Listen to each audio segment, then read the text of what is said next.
Hi everyone, welcome back, and as I'm sure most of you know, everybody is gearing up for Passover. It starts Wednesday, so I'm here to read Paulie's Passover Predicament, meaning probably a problem of some sort.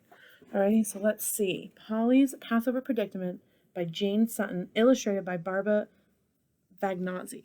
Alrighty.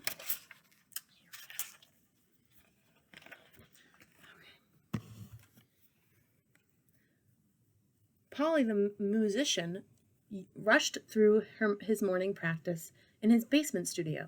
Usually he played longer, but today he had lots to do.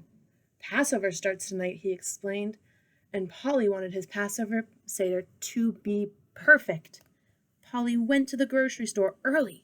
He couldn't wait to buy everything he needed for his perfect Seder. He had just put boxes of matzah into his shopping cart when he saw his friends Sally and Irving. "Happy Passover, Paulie," said Molly. "See you tonight," said Irving.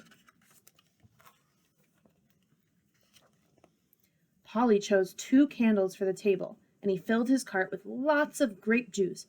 After all, every guest would be drinking 4 glasses of grape juice. Once he got home, Paulie started cooking. "Delicious," he said, smacking his lips as he tasted each dish. Paulie set the table for his friends. He hummed happily as he placed the matzah cover over the matzah. "Perfect," he thought. When Paulie's friends arrived, he jumped up and down with excitement. "Everything looks lovely," Paulie said Irving. "The food smells wonderful," said Horse. "The candles are very you," Paulie said Evelyn. "The matzah covered is quite unusual," exclaimed Sally. Then Paulie's friends all stared at the Seder plate. "I see you have an extraordinarily large egg on your Seder plate," said Mo. "Yes," said Paulie, beaming. "An egg is a sign of new life. I used an ostrich egg to make sure everyone could see it." "Why does the salt water look like pepper water?" asked Sally. Paulie exclaimed, "The salt water is like the tears of our ancestors when they were slaves in Egypt. But I added some pepper so my pepper wouldn't be jealous of the salt." Paulie wasn't sure, but he thought he heard some giggles. "Is that haroset?" said Evelyn. "To remind us of the bricks and mortar of our ancestors used to build the pyramids when they were slaves from Pharaoh?" "Yes," said Paulie. "I made it with apples and yummy chopped pine cones." "I think it's supposed to have apples and chopped walnuts," said Evelyn. Irving asked, "Where's the parsley? The Passover sign of spring." "Oh," said Paulie, "instead of parsley, I used grass. Grass is my favorite green thing." Paulie wasn't sure, but he thought he heard some chuckles. "But Paulie," said Mo, "I don't see the maror to remind us of the bitterness of slavery." "It's right here," Paulie said. "I remember that maror is horseradish, so I carved a radish in the shape of a horse." "A horse-shaped radish instead of horseradish," Horse exclaimed with a guff. "Paulie, dear," said Sally, "I don't see a lamb bone on the Seder plate.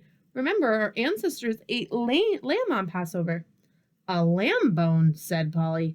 "I thought it was supposed to be lamb's wool." By now, Paulie's friends were roaring with laughter. Big tears formed in Paulie's big eyes. "We're sorry, Paulie," said Mo, hugging his friend. "Your Seder plate is a little different," said Sally, "but each thing still reminds us of the meaning of Passover in a Paulie way." Paulie cheered up. He loved seeing the blessings, asking the 4 questions, and telling the Passover story.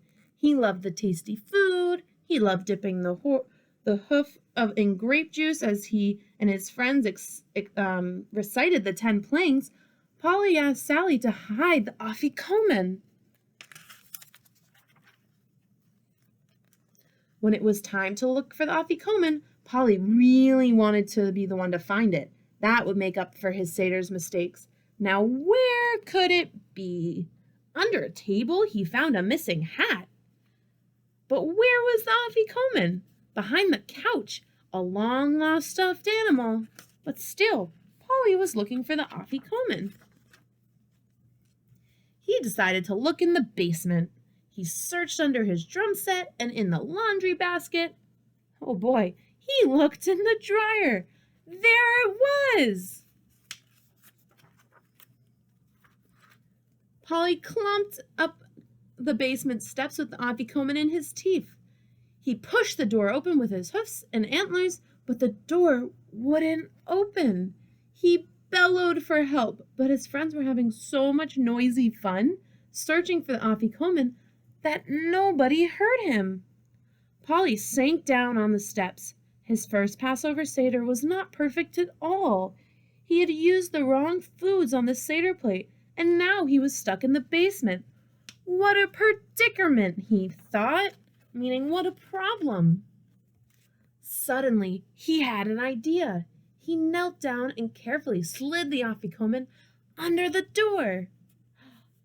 So the friends started seeing the afikoman.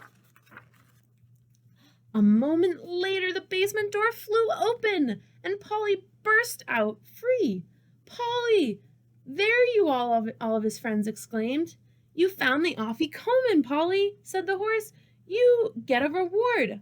"I don't need one," said Paulie. "My reward is being free like our ancestors on Passover, and that's enough for me." Paulie, with his fine musician's voice, led all of his friends in singing the song of Dayenu. If God had only taken us out of Egypt, it would have been enough. Dayenu. If God had only given us the Torah, it would have been enough. Dayenu. And it's enough that we are all here together celebrating Passover and freedom. Especially me, said Paulie. Dayenu, said his friends. And that's the story of Passover with Paulie. And I want everyone to take that into consideration when remembering Passover this year.